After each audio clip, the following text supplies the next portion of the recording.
An ordained minister has decided to give up God for a year. How the heck do you just up and become atheist after being a pastor? What I'm most worried about right now is figuring out how I can live openly and honestly. I am finally free to be me. I have no idea how to find friends or become a part of a community that's not religious. What does life look like after church, after religion, after God? That's it in a nutshell. This is the Life After God podcast, a conversation on the space between belief and unbelief and beyond, with your host, Ryan Bell. What is up, Life After Godders? That doesn't quite work, does it? Lifers after God, life.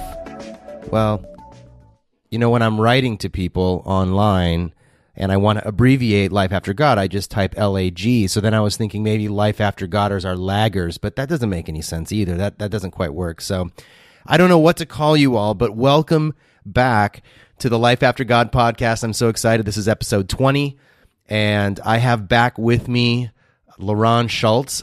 He was on about 9 episodes ago. Episode 11 was my first conversation with LeRon. LeRon's now my first repeat guest on the podcast, and I'm so excited to have him back on. If you haven't heard episode 11, do yourself a favor and go back over there and to Spreaker or iTunes or wherever you get your podcasts and listen to episode 11. It'll give you a lot of good background on LeRon's research and work and writing, especially the book we discussed on that episode is his book, Theology After the Birth of God. And he argues there that God has not died, but was rather born by us. God has not been killed by us, by culture, but was actually born in human culture and born by it with an E. So he explains a lot of that in episode 11. This week, we're going to talk about a few other things, a letter from one of his former theology students when he was teaching theology back when he was a Christian, asking some questions about his book. And then we're going to talk about climate change and a paper that he wrote recently called How to Survive the Anthropocene. Super interesting conversation there. And then we're going to have some bonus material for Patreon subscribers. We have an additional 15 minutes of conversation that wouldn't fit in this episode, and I want to get it out to people as soon as possible. A little sneak peek into a new project that LeRon is working on called Modeling Religion, and we're going to release that to our Patreon subscribers, our Patreon supporters. So if you are a monthly contributor to the podcast, you'll get a link and a password to access that, and we look forward to sharing that with you. And then we will talk on a regular episode of the podcast in the near future with LeRon about modeling religion. But if you want a little advance info on that, if you're a Patreon supporter, then you'll get that right away. If you want to become a Patreon supporter, you can go to my Patreon page at patreon.com/lifeaftergod. And for as little as $5 a month, you can become a regular supporter of the podcast. And I will be eternally grateful to you as it allows me to invest my time and energy in the production of this, which is a lot of fun and I think is been a tremendous help to a lot of people. Last week's episode with Bart Campola was really popular. I got quite a bit of positive feedback from folks, and I wanted to just read one listener letter that I got from Jamin. Got permission from Jamin to share this with you. He wrote, "Hi, Ryan. I really enjoyed the podcast with Bart Campolo. I was almost crying at some of the things that both of you said. I've been trying to come to grips with life without a supreme being for over a year, and what you and Bart said on the podcast was a real nice bit of icing on my proverbial cake of understanding. Thank you for the very insightful conversation and for doing what you do. As I mentioned at the Life After God launch party, you and so many of those who do what you do are a lifeline to many of us out here. Thank you again, Jamin." Well, thank you, Jamin, for listening to the podcast and for taking the time to write in. It really makes me not only just happy to hear what you've said, but encourages me that we're on a good track. We're headed down a good road here. We have plenty of room to grow. We have about 2,500 regular listeners to the show. Each episode gets about that many downloads, some a bit more, some a bit less. But we're really excited to be at that level. I think our most downloaded episode is around 3,300 listens, which is super exciting. And I'd love to get to more like around 10,000 listeners this year in 2016. And you can help us do that by sharing this podcast with your friends, by posting about it on social media. You can join our Life After God Facebook page at facebook.com/Our Life After God. One of our listeners and supporters has been making memes and other engaging material to share there. And all you have to do is go to that page and share what we're producing there on your page, and it just spreads like wildfire. And usually the stuff that we put up on that page is not too controversial. If you have people in your Facebook world that are not as excited about your doubts and questions as you are, it might be a little challenging to share some things on your Facebook and Twitter and other social media.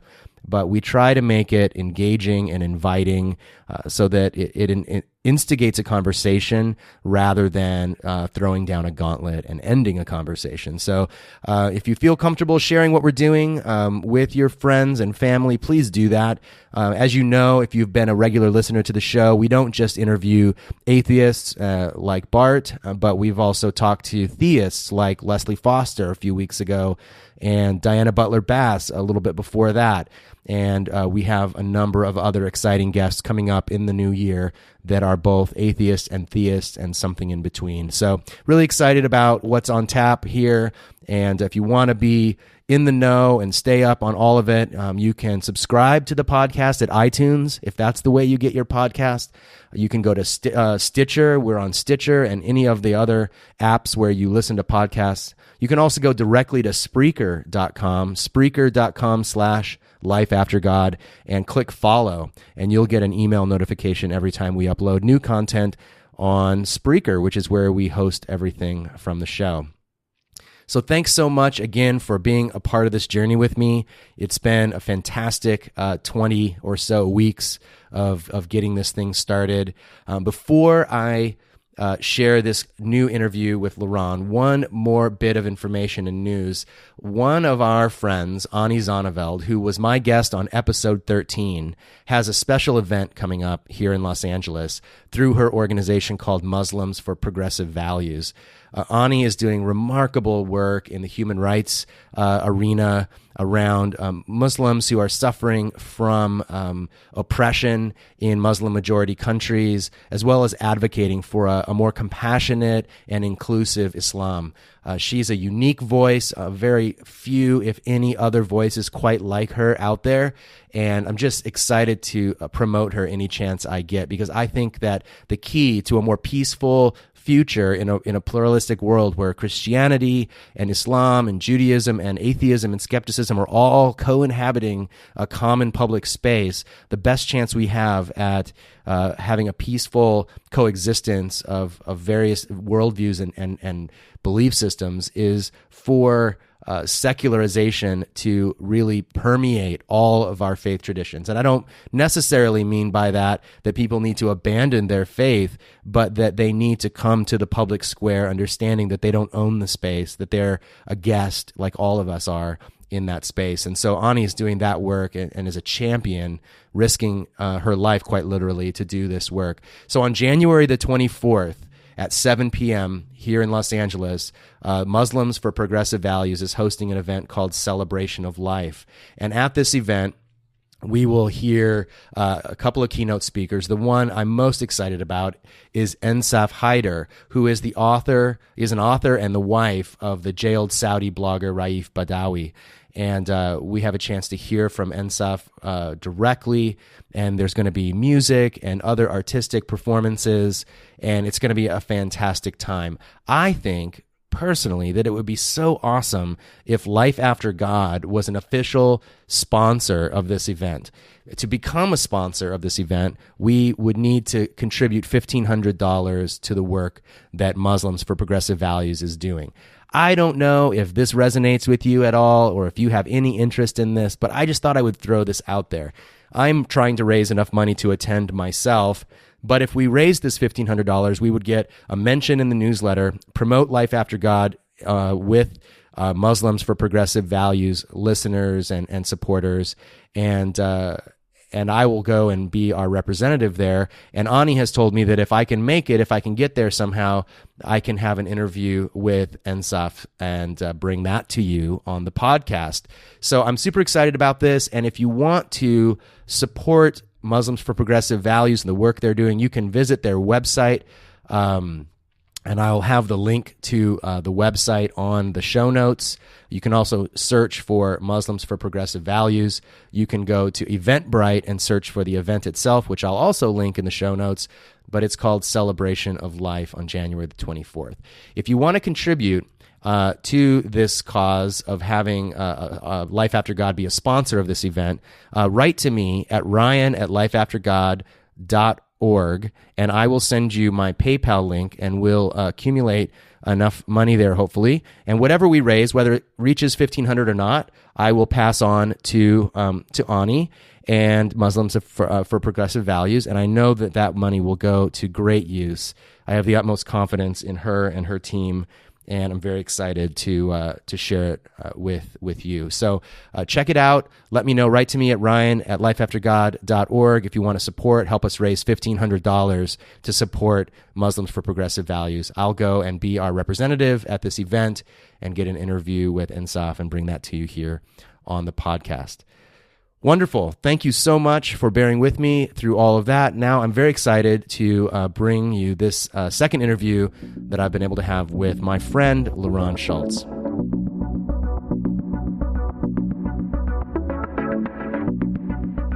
Hey, LeRon. Hey. How you doing? Good, doing well. Welcome back to the Life After God podcast. Thank you, sir. Yeah, you're the first repeat guest. I'm excited. Yes, I take that as a compliment. Oh, that's a high... Or maybe it's that I was so unclear the first time we had to try again. Yeah, maybe. No, I don't think that's it. I think there's plenty more for us to talk about. And here it is, the 11th of January, so Happy New Year. Yes. Happy New Year to you too, Ryan. How was really good to talk to you again. How was your holidays? Very relaxing. I did something I haven't done in a really long time, like years. Took a vacation. I saw that. You went to Barcelona, right? Didn't work while on vacation. We went to Barcelona. That sounds... Got to see the Gaudi Cathedral and other things. Had a really good time. Yeah, I was tracking I was voyeuristically dropping in on your vacation, but via Facebook and so forth, and it was it looked fantastic. It's one of the few remaining places in Europe that I haven't been yet. I haven't been to Spain at all, actually. Yeah, I highly recommend it, Ryan. Gaudi Cathedral. I mean, I've seen a lot of cathedrals, but this is by far my favorite cathedral. Really? Why? Absolutely gorgeous. Like on the outside, it's, you've probably seen it's kind of weird, all sorts of weirdness, curves and bulges sticking out and letters everywhere and strange colors, which is beautiful in its own way. But when you go inside, the architectural genius is absolutely incredible. I do what I often do when I go to cathedrals, sit in the middle and have a mystical experience. And I had an awesome, intense mystical experience. No God, of course, no supernatural agents, just my brain firing intensely. It was absolutely beautiful, absolutely gorgeous experience. Yeah, I have that kind of experience when I'm at a concert, or we just went to the Grand Canyon over the holidays. I saw your pictures on Facebook, yes. Yeah, that was a super impromptu thing. Becca was like, let's just go to the Grand Canyon. And I'm like, no, that's too far. Wait a second. That's only like 7 hours drive. Yeah. That's not too bad. And I love it in the winter because there's snow around, and it was just breathtaking. I haven't been there since I was Did you hike down to the bottom? No, we didn't. We had our little dog with us too, and it was really cold. It was like freezing, like 32 degrees Fahrenheit, and which for us in Los Angeles, that's cold, you know? I was going to say, only a Los Angeles person would say that. Yeah, it's probably really cold where you are, right? Yeah, actually, today it's probably 30 or something. Oh, okay, that's not too bad. So not too bad, yeah. Well, it's great to talk to you again. And a few things have developed that we want to talk about today. We want to talk about the new project that you're engaged in with colleagues called the Modeling Religion Project. Is that right? Do I have it right? Mm-hmm. Yep. And but before we get into that, and there's also an article you wrote recently about the climate change, and religion. And before we get to that, I'm really interested in this email that you shared with me with permission from the original writer of the email, from your former student who had read your new book, Theology After the Birth of God, which we talked about last time. And by the way, if you're listening and you haven't heard episode 11, that's the conversation I had a few months ago with LeRon, primarily about his book, Theology After the Birth of God, and the major sort of premise of that book. So you may want to go back and listen to that one. But after reading your book, your student, who was a student of theology back when you were teaching theology, has read your book and is a little shaken up by the fact that you're an atheist now, and had some questions for you. This letter was, as you can imagine, Ryan, really important to me. I mean, it meant a lot to me. Yeah. Because I had a great time. You and I were talking earlier about our past experiences. Yours as a pastor, mine as a theology professor. And there were a lot of really incredible, transformative processes and experiences there, which I hugely value. So to be able to stay in touch with people who I was connected with then, and for them to ask really intelligent, serious questions, like this was just a huge gift to me. Yeah, and he writes with such an openness, that, on the one hand, you almost expect him to be like in one moment you think he's sort of coming around to your point of view, mm-hmm. and then toward the end he's like, I'll probably always be a Christian. So he's really, you can see within even the scope of a relatively short email all the range of emotions, yes. and tug and I was really proud of him, actually. If I'm allowed to be proud of an old student, that he clearly understood my argument. He starts, the first point that he makes, the first question he makes is, did I understand you correctly? And he has this one paragraph where he summarizes the argument of the book, and he gets it really, really clear. He doesn't get anything wrong. He asked, if he left anything out, and there were a couple of things I would add, to a summary of the book. Sure. But he took it seriously enough to really be sure that he indwelled my argument and understood it, which I think is so important as a first step.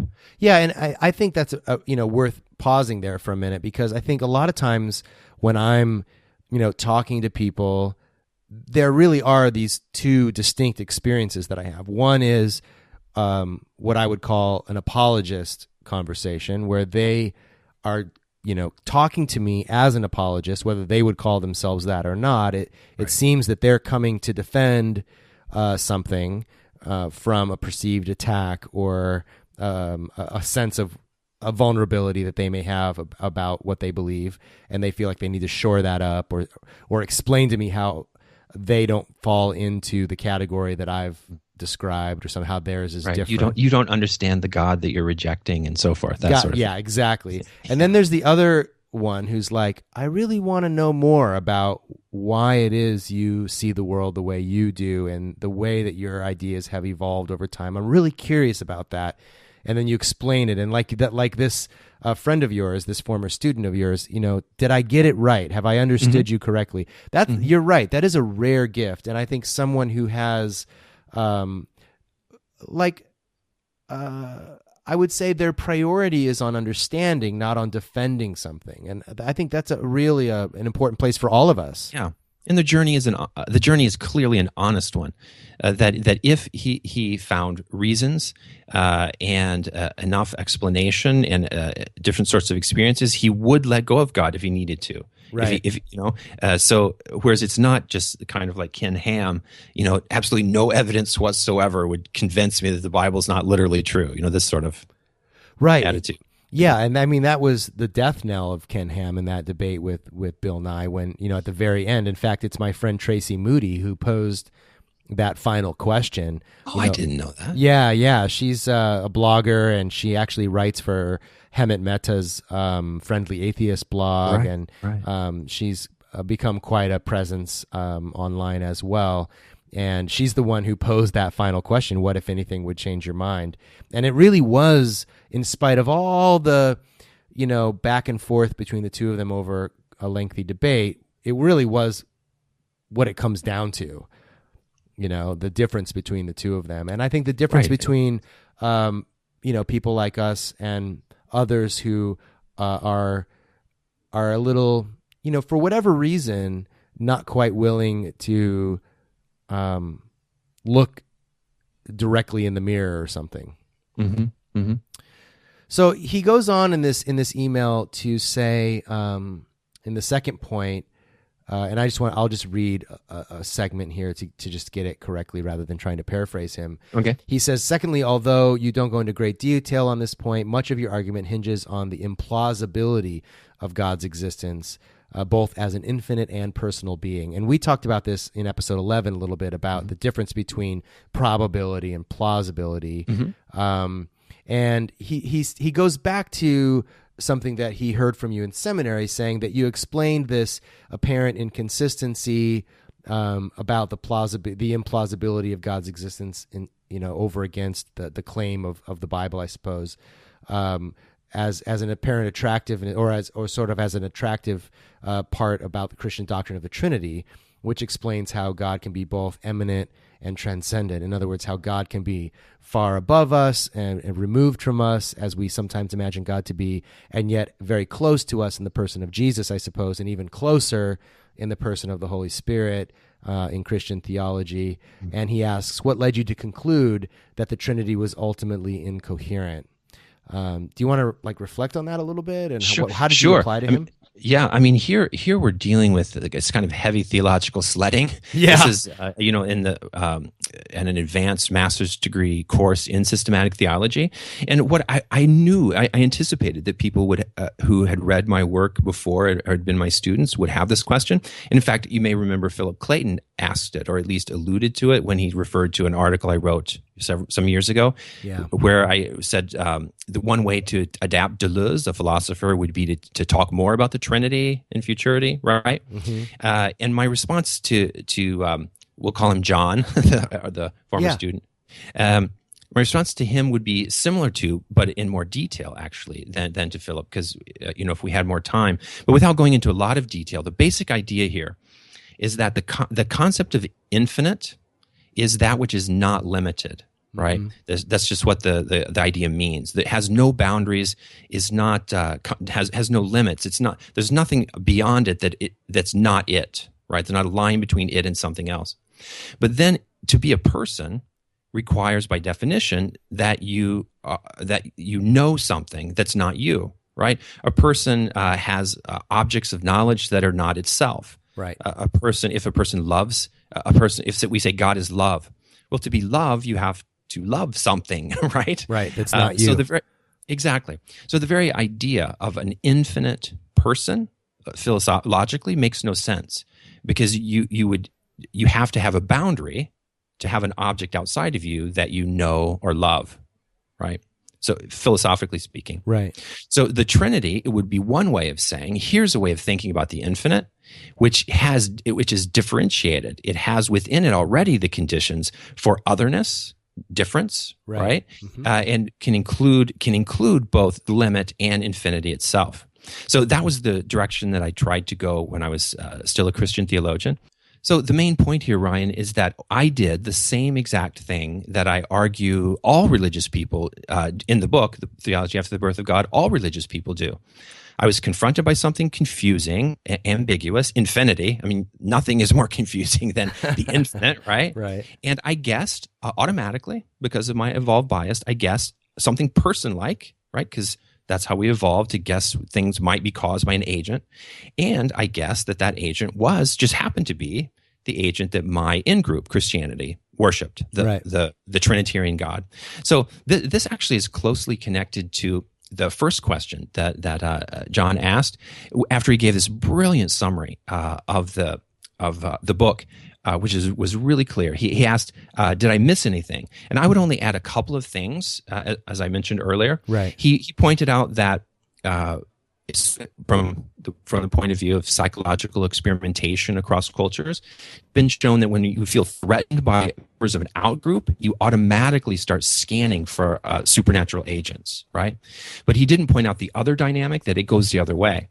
When people start thinking about supernatural agents, right, or praying to Jesus or imagining the Spirit or whatever, that automatically triggers the other God-bearing tendency, namely to be antagonistic toward outgroups. Right. So when you prime people subconsciously to think about a supernatural agent and then test them before and after, they're more antagonistic toward outgroup members after they're primed, right? It's exactly this back and forth that's the key problem that religion contributes to climate change, or to ignorance of or not reacting to climate change. And I can come back when we deal with the other article to explain that. But the other thing that he missed in his summary was simply that naturalism and secularism also reinforce each other. So the more the more people are educated about how the world works, natural causes, the less they default to belief in invisible spirits to explain things. And the more they do that, the more they're going to be open to secular political structures. In other words, ways of organizing the social field that don't appeal to a particular in-group's revelation from a supernatural agent. So naturalism and secularism also reinforce each other, just like the biases toward believing in supernatural agents and the biases toward conforming to your particular supernatural in-group. Yeah. That makes a lot of sense. And we will come back to that in just a moment when we talk a little bit more about climate change and the article that you wrote about that. Point 3 that he brings up is about what it was like for you emotionally and personally to lose your faith and become an atheist. I think we talked about that a fair bit in episode 11, about how so you may want to touch on that a little bit here. And then in point 4, I think what I'm really interested in is this question of personal experience. So he brings up, what a lot of people have said to me, which is, well, I've had this deep personal experience, and he rightly suspects, I suppose, that you would attribute that to a psychological phenomenon and so forth, as you write about in your book. But he's sort of asking, is that right? Like, would you chalk that up to like a delusion of some kind, or a hallucination, or right. Yeah, and this is this is exactly what I thought too, Ryan, when I read this third and fourth question. This is the sort of question you get all the time. I've heard how you answer it as part of your narrative, and we did touch on it last time, so I can do it briefly. How did my family take it? How did my children take it? The emotional transition. The answer is in different ways. Different members of my family reacted differently. All 3 of my children, who are adults and grown, are fine with it. They're atheists too, right? So not a problem. Different family members, siblings, parents have reacted in various ways. But I can really empathize with his question and his concern, because it is painful. Any process of growth. Going from Democrat to Republican, or any kind of change like that is going to shake up your family. But nothing shakes it up more than the beliefs and behaviors connected to eternal life, right? Right. So life on the other side is great. Actually, I feel, to be honest, I feel more real than I was before, Ryan. I feel like I'm more connected to the world. It's not mediated by a kind of imaginative field of narrative and symbols. It's just I connect with the world more immediately. Yeah, I have that exact feeling, and I used that very word, immediacy, very early on in 2014 during my year without God.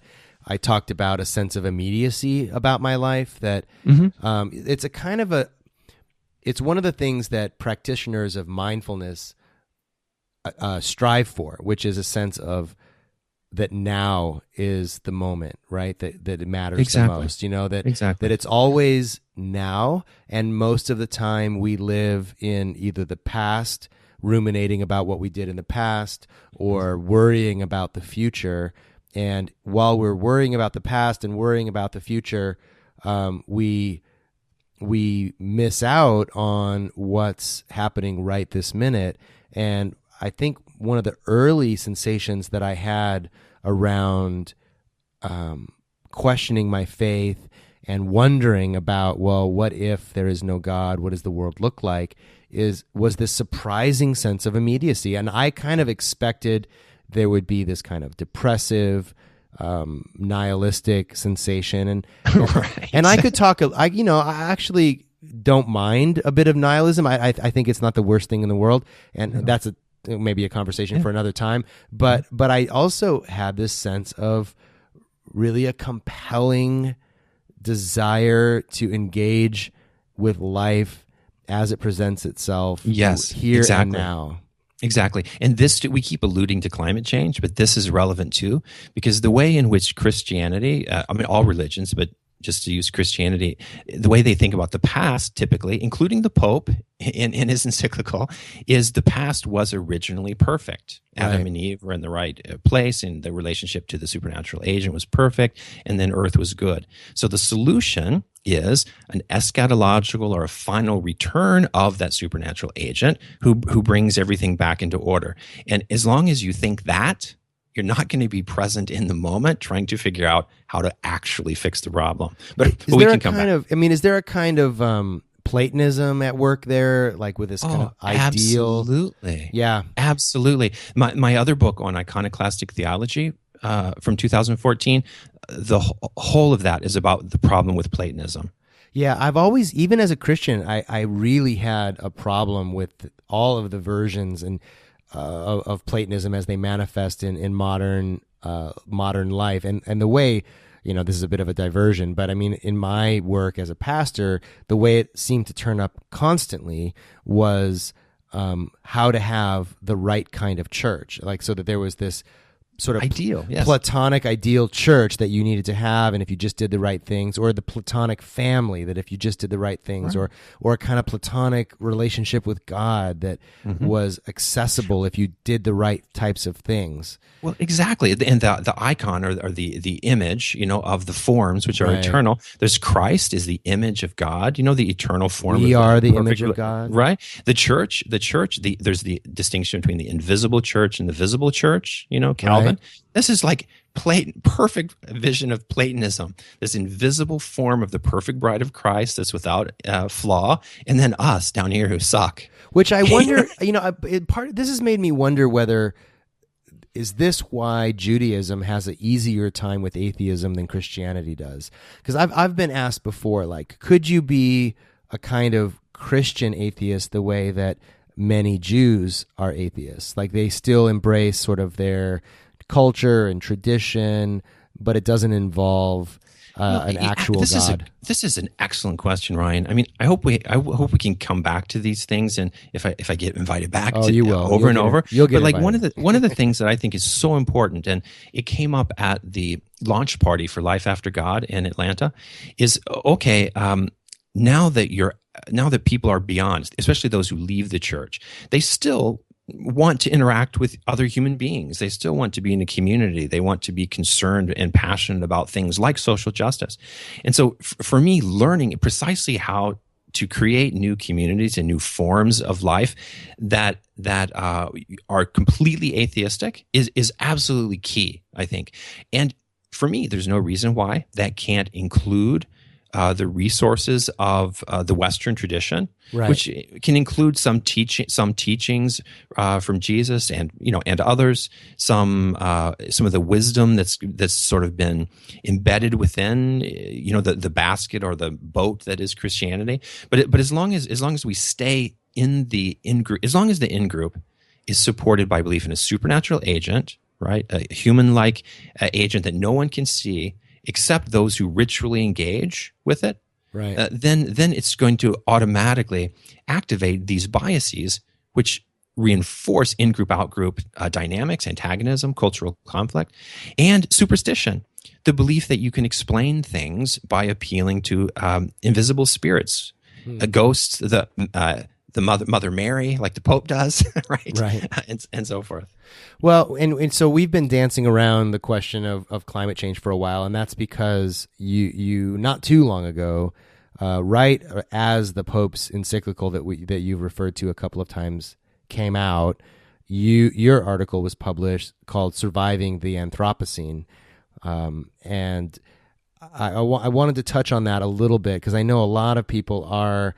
And especially in the United States right now, as we're sort of ramping up to a national election, unfortunately, climate change isn't figuring very largely into that conversation, but it ought to be. Only with Bernie, yeah. Yeah, only with Bernie Sanders, honestly. And so you make, and I'm going to spitball this, and then you can put the fine tuning on it. You basically say that among all the various reasons why a person might be disinclined to believe the recent research and scientific sort of literature about climate change, among the variety of reasons a person might be disinclined to follow that line of reasoning is religion. That people who, as you've said a few times already tonight, who suspects that God is in charge of the universe and will do things to either prevent or repair the earth supernaturally, people won't be as inclined to engage here and now in things that can actually be done to stave off the eventual. I mean, obviously, we're all going to, die. In the heat death of the of the solar system or whatever, but that won't be in our lifetime. But in the meanwhile, we'd like to, as you said in the article, we'd like to enjoy this life as long as we possibly can, and make it possible for future generations to enjoy it. So, what is the role of religion exactly in your mind? Sure. Yeah. Maybe can I ask? Can we also put a link to the article? Yeah, for absolutely. Listeners? In fact, I already did on the Facebook page for Life After God, but I will relink it in the show notes for this episode so people can find it.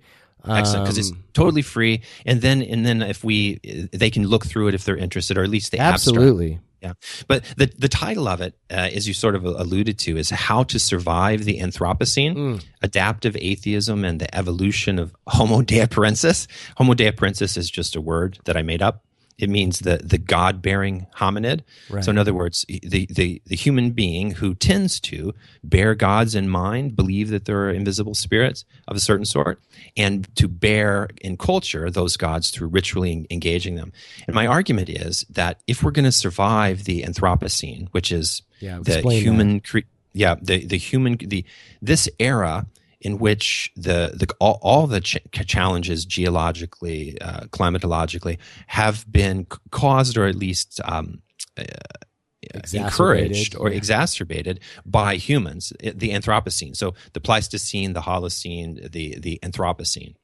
So I start the article by pointing out that climate change scientists themselves, for 2 decades at least, have just been astonished. They can't figure out why people don't listen, why people find it so easy to dismiss their scientific the evidence that humans are contributing to climate change, that it is serious. We've already passed several thresholds and so forth.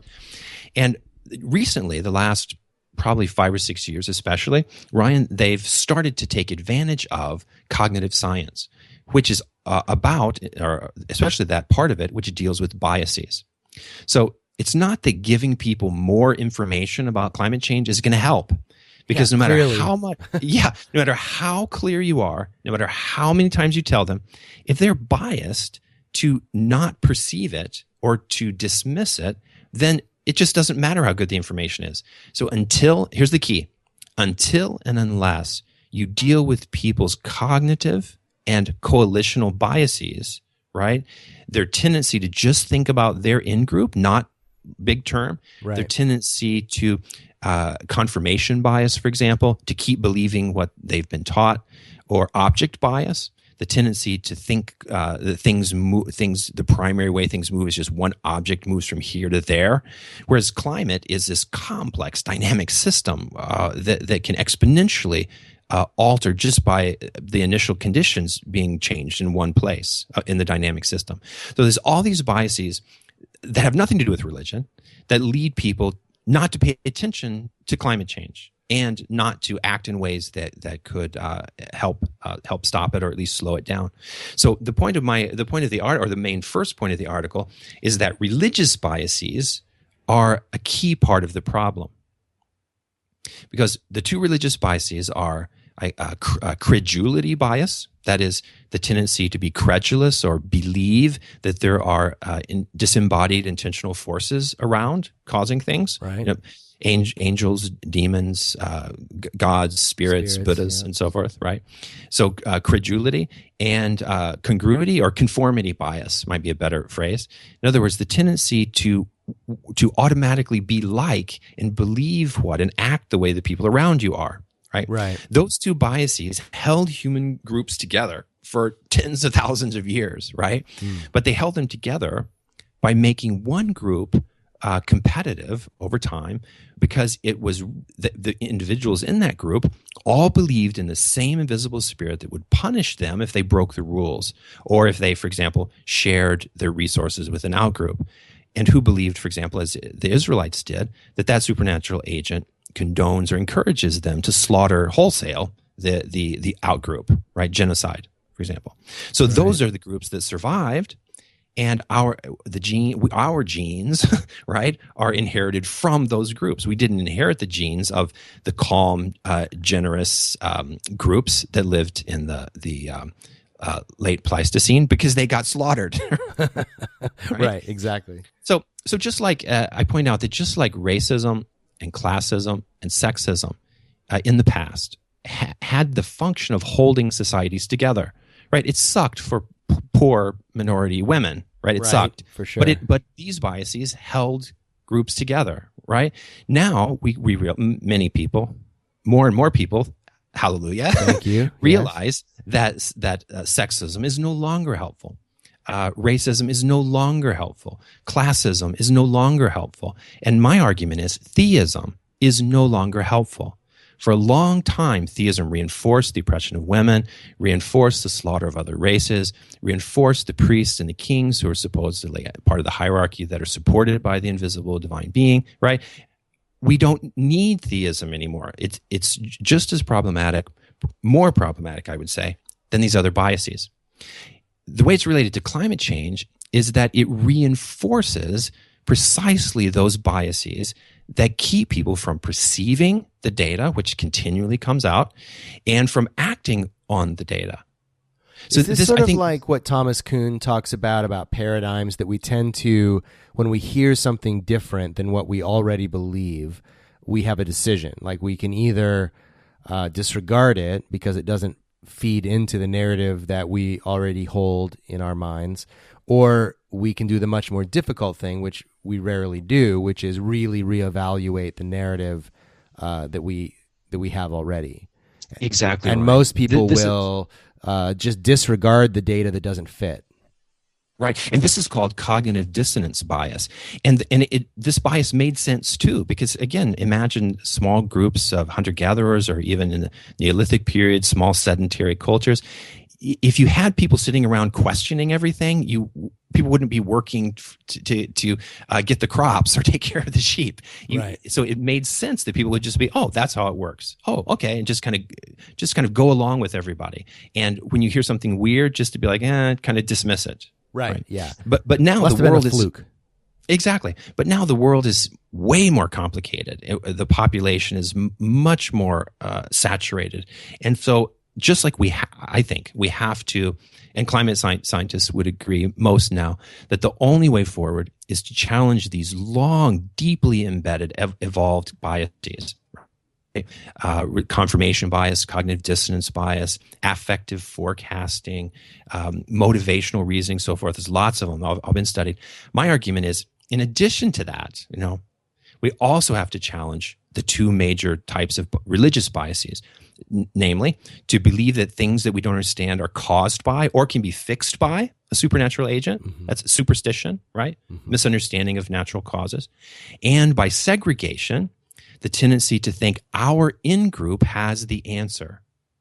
And here's where I think many very liberal, climate-concerned Christians would disagree with me, and they would defend Christianity and say something like, "Lots of religious people believed that we should care for the earth. The Pope thinks we should care for the earth. We should embrace those Christians and religious people who are trying to help change the climate." And so, my point, though, is that most of the research that shows this, we don't have to go into the empirical studies here because people can read about it in the article if they want. In the article. But the key point here is that even if some Christians and some Buddhists and some et cetera, do talk about climate change explicitly, right? Do say, we ought to do this because, for example, God wants us to take care of the earth or whatever. Implicitly, at the level of bias, their ongoing engagement, this is the key, their ongoing engagement in a ritual community in which most of the members of the in-group believe in a supernatural agent, an invisible, disembodied spirit that only their group can see and interact with, that reinforces implicitly the biases that block climate change. Attention to climate change reinforces the tendency to believe that superstitious causes are at work, and that ritual engagement with the right supernatural agent is the answer. Even if the liberal doesn't explicitly say that, at the level of bias, those biases are being fueled underneath what they're saying. Yeah, that's so interesting because, this is the number one pushback. In fact, I posted a link to this article, How to Survive the Anthropocene, on the Life After God Facebook page, and then shared it on my personal page. And one of my Facebook friends who's been really highly engaged in my year without God and now this sort of new year, Life After God, who's also an atheist and a very sharp intellectual. So just to be clear, he's coming from an atheist perspective. Had this interesting question, and I wanted to share it with you because I really wanted people to read the article in advance and share with me some questions they might want me to ask you. And so he said, "This is." He gave me permission to share this with you, and it's public on Facebook. So he said, "I gave up after the first few paragraphs and only skimmed the rest because I disagree with the premise that religion is one of the primary factors behind the resistance to climate change. Most world religions recognize the problem. Even the largest Christian denomination, Catholic, supports a more responsible approach to the environment in the face of global warming. There is an American conservative denial of global warming that relies on a religious ignorance of science, but the movement is more political than religious. Religion isn't cited for the denial. It is only part and parcel of the intermingling of religion and politics. The Bible isn't being used much as a founding proof for the ideology other than at a generic level of belief that God will provide." So I wondered what you thought about this idea that what role politics plays in this. Is it so people in general have a tendency to preserve their lifestyle or preserve and you mentioned in the paper as well capitalism and people's tendency to want to just continue on with their lifestyle of consumption or whatever, and that the remedies for climate change really do dig into and cut into people's enjoyment of their lifestyle as they've come to know it. And are these two things related, or how would you respond to this gentleman? Yes, Ryan, that's really a great question, and it's one that I want to take very seriously because it's certainly something that I've heard before, and I think it's an issue that needs to be brought to the surface. So the first thing I think I would say in response to your friend is that I do hope he'll read the article, because it's not that the idea that religion influences climate change was a premise, but rather at least it was intended to be the conclusion of the article. I try to provide empirical evidence for the way in which that's the fact. So I hope that he'll reconsider and read the whole article and then see if he whether he in fact disagrees. But my response would really be threefold, I think, to that sort of question. The first is one that I already hinted at earlier, the difference between explicit and implicit. So the empirical science is really clear here. When people have biases like racism or sexism, if you ask them, do you think black people are more dangerous than white people? They would explicitly say no, right? Right. Yeah. Do you think women need men to take care of them? Well, no, right? But implicitly, you can do tests. There's different sorts, implicit association tests, lots of other priming psychological experiments. Yeah, and in fact, if listeners want to learn more about that, there is a website at harvard.edu about implicit bias, right? Have you seen that one? Yes, I have, and I've taken it, and it's really valuable. Yeah, I've used that one with my students, and it's quite shocking to them. And it was shocking to me when I took it too. So, and often we deny this fact because we say to ourselves, we care about racism, sexism, classism, but to admit and be honest with ourselves that underneath there are these implicit biases that have evolved, and if we admit that and then talk about it more, I think then we have a better chance at overcoming the way in which those biases affect the actual way people perceive climate change. So just like a person who's racist has a bias which affects the way they perceive a black person walking down the street, right? Unconsciously. Right, exactly. Whereas a person with theist biases just automatically perceives climate change, for example, in a certain way. So even if the Pope explicitly says he's for climate change or other religious people say they're for it, and they are, I'm not saying they're not for it, right? But there are still these implicit biases underneath which are encouraging superstition, that is arguing that natural things are caused by invisible forces, and segregation, the tendency to rally around your in-group that's engaged in particular ritual behaviors, right? So that would be the first thing I would say. The second is the empirical research that I review in the third and fourth parts of the chapter, which I hope your friend will read, demonstrate that, or just give some of the really powerful empirical evidence that they reinforce each other. So in other words, when people engage regularly in rituals, neurological studies, psychological experiments have shown that this automatically shuts off the parts of their brain that are engaged in critical reflection. Wow. It makes them more susceptible to believing whatever the ritual officer, the priest, the pope, whoever it is saying. Not just about climate change, right, but about the Virgin Mary being the son next to Jesus, about the presence of invisible spirits in the Eucharist, about the coming of the supernatural agent Christ in the future, all these things, right? Right. So, and it goes the other way too.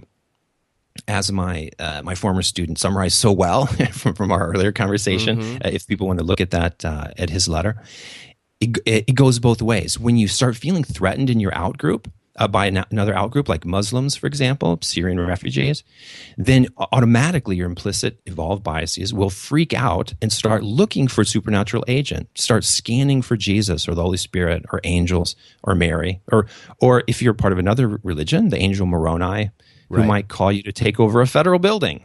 Yeah.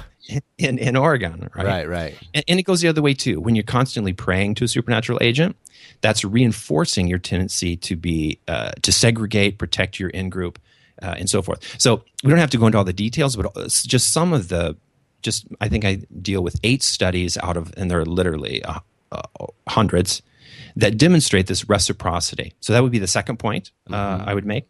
The third is that it's important to keep in mind that complex phenomena like climate change are dynamic systems. So I think, if I remember correctly, your friend used the phrase intermingling, that politics and religion are intermingled, right? Yeah. So this is precisely my point. If religion is intermingled, right, in other words, if it's one variable in a complex system involving politics, involving sexuality, involving economics, exactly, economics, right? Then that variable, the intensification of superstition and segregation, right, is going to be ramifying or influencing the whole system. Mm-hmm. Right. So for those three reasons, I argue that on the one hand, it's great that people explicitly talk about how their in-group cares about and even has resources for climate change, but that's driving implicit biases, which are precisely counterproductive to the stated goal. It's reinforcing superstition and out-group antagonism, and it's not taking into account the complexity of the dynamic system. You can't just ignore one variable without changing the whole system. So, I mean, that all makes sense to me, and I think, the way in which implicit biases work especially resonates with me because I think I'm more familiar with that phenomenon or that system, how that works in our lives. But I'm a kind of a pragmatist, so I'm wondering, like, what do we do about all of this? I mean, is it the case that religiously motivated people can't participate in efforts to stem the effects of climate change, or that their efforts will always be muted, or we shouldn't applaud the Pope's efforts to speak out on this subject, or we should do so cautiously, or what do we do with this information? That's a great way of phrasing the question, Ryan. I wouldn't propose any of the things that you said. Not letting religious people help and so forth. But I think I would say it the way you've heard me say something like this before in another context.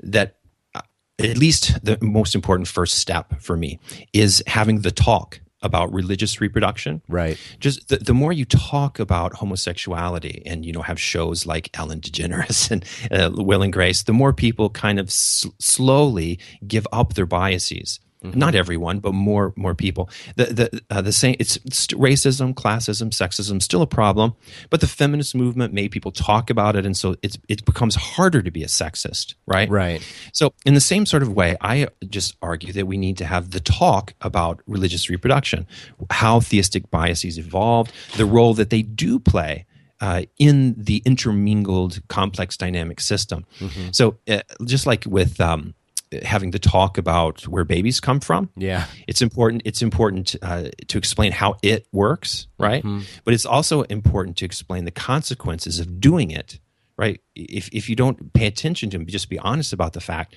that if you keep having sex randomly, you're going to have babies and you're going to have to take care of them and so forth. Population. The same way with religious reproduction. If we talk clearly about the consequences of believing in invisible agents, and the empirical consequences are reinforcement of in-groups that then care only about their internal narrative, right? So even if explicitly you're saying, I care about the whole world, the more you're engaging supernatural agents, that's triggering your anxiety about the survival of your in-group, right? And vice versa. So I would just say that in order to survive the Anthropocene, we have to do lots of things. We want everyone to contribute. But one important thing that we need to do is have the talk about where God's come from. They evolved in cultural dynamics that keep them around. Right. And then begin just explicitly exploring ways in which we can engage each other without bearing gods. Yeah. I think that makes a lot of sense. Because, I mean, people aren't going to wholesale give up their idea about the new earth or God coming back to restore creation to its original pristine condition or whatever, even if they, with one hand, preach that message of God restoring the earth magically, and with the other hand, recycle their garbage and, maybe even sign a petition to reduce carbon emissions or something like that. There's still, like you say, this dynamic interplay of these sort of opposed ideas, and so I think we can benefit from the fact that a lot of people listen to what the Pope has to say, and if he's in favor of efforts to limit damaging effects on the climate, that helps. But like you say, we can meanwhile continue to have this talk. Is that what you're proposing? Exactly so. Yeah, I think that's helpful, and I think because when I talk to my students when I was teaching cultural studies, and it was very interesting to see their reactions. When I would say, "This is race. This is how race works. This is how racism works in our society here, the different kinds of racism. There's overt racism and more implicit bias. And, oh, by the way, let's all take this test. And so, we did this test, and they came back to next week to class, and some of them were so angry with me, and they were angry with the test, of course. They were like, yes, this isn't right. And they had all these ways in which the test was sort of wrong in the way that it predicted things, and that they're not, racist. And, what's interesting is I first learned about that implicit bias test from Malcolm Gladwell in his book Blink. He talks about it. And Malcolm Gladwell is African American, and he says in the book that when he first took the test, he had an implicit bias for white people. Right. And he was like, well, how could that be? I'm African American. How could I, have an implicit bias for white people? But then, he realized that he was raised in a white culture, went to a higher education in a white dominated educational system, began his career in a white world, that was catered to white people. And without even realizing it, a lot of people, no matter what their race is, cater to the dominant narrative so that they can get by and succeed and move ahead in their life. And it's insidious in that way. Exactly. And that's the key, your phrase, without realizing it. Exactly. And it's learning to realize it and talk about it that can slowly unveil it and help people learn to challenge it more, not just in their own cognitive tendencies, but also see how it affects the social and political. The last thing I would just want to add to this part of the conversation, Ryan, is that one of the other factors is from the empirical research is that this tendency to try to explain natural phenomena like climate change, for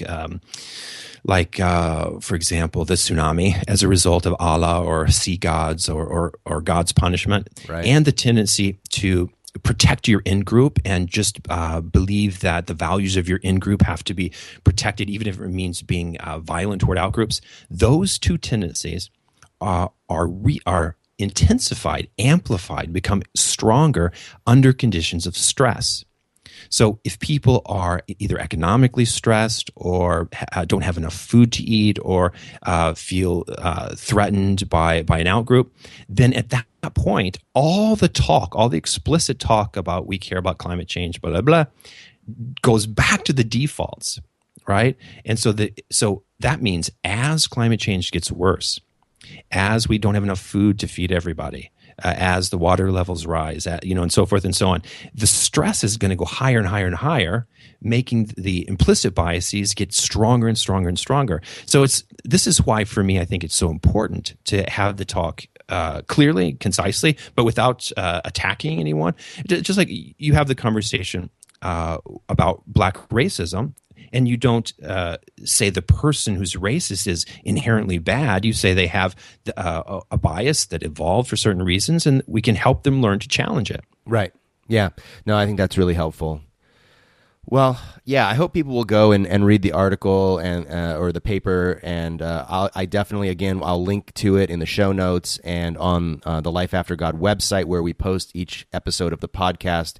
In the body of that post, I'll have the link to it as well, and on our Facebook page, so it won't be hard to find. Plus, you can also go to LeRon's website at LeRonShults.com, and it's a few posts down in the thread. We'll have a great rest of your day. Okay, until next time. All right, till next time. Bye-bye.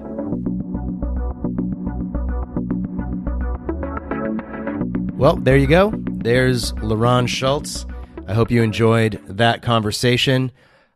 Don't forget that there's bonus material available for Patreon supporters. If you aren't already a Patreon supporter, you can remedy that right now by going to patreon.com/lifeaftergod. And for as little as $5 a month, you can become a monthly supporter of the podcast. You can know that you are helping keep this program going and bringing it to literally thousands of people who are going through the challenges of doubt and deconversion.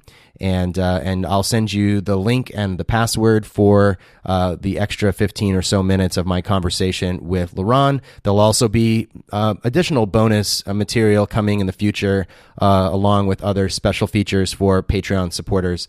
So go there now and help us out, help us keep this program going. Also, if you have some thoughts about the show, any responses to it, feel free to write to me at ryan@lifeaftergod.org. I'd love to hear from you. All the things that we refer to in the conversation, the link to LeRon's papers, How to Survive the Anthropocene, and LeRon's website and so forth will all be in the show notes and on the website at lifeaftergod.org. Also, if you remember from the top of the show, we are trying to raise money for Muslims for Progressive Values to support their human rights work, specifically with those that are fighting the good fight for free speech and equality and human rights in the Muslim majority world. And if you can support Muslims for Progressive Values, email me at ryan@lifeaftergod.org, and I'll send you the information about how to donate.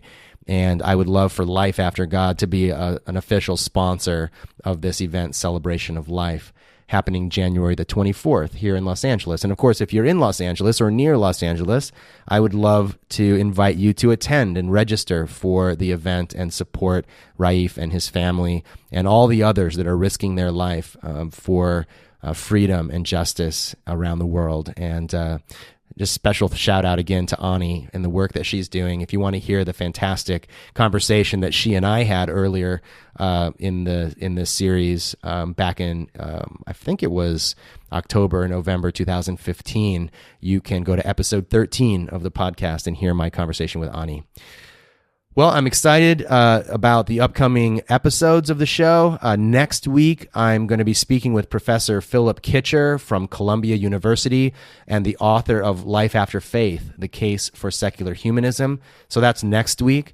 And then in upcoming weeks, I'm excited to tell you that I'm going to be interviewing and talking with John Dellon, a psychologist, researcher, and host of the famous podcast Mormon Stories. Shortly after, I'll be speaking to Professor Anthony Pinn, who is the Agnes Cullen Arnold Professor of Humanities and Professor of Religious Studies at Rice University. He's the first African American to hold this endowed chair of the humanities. Very honored to be speaking with him in the coming weeks. I'll also be speaking in the near future with Lloyd Gearing, Emeritus Professor of Religious Studies at Victoria University of Wellington in New Zealand and a member of the Jesus Seminar. Lloyd is in his early 90s now after a lifetime of theological research and writing about the evolution of faith and theology, and he was a huge influence in helping me navigate the theology of post-theism, and super, super honored to have him on the show. And I don't have an exact date for you on that one, but he has agreed to come on the show, and I'm super excited about that. So go to Spreaker.com/lifeaftergod and click follow. You'll get an email update every time we upload new content. You can also go to iTunes and subscribe, or any other place that you listen to podcasts, Stitcher, or wherever else you get your podcasts, and subscribe there. And don't miss any of the upcoming material. Well, that's it from me for now. Hope you enjoy the rest of your week. My name is Ryan Bell, and this has been Life After God.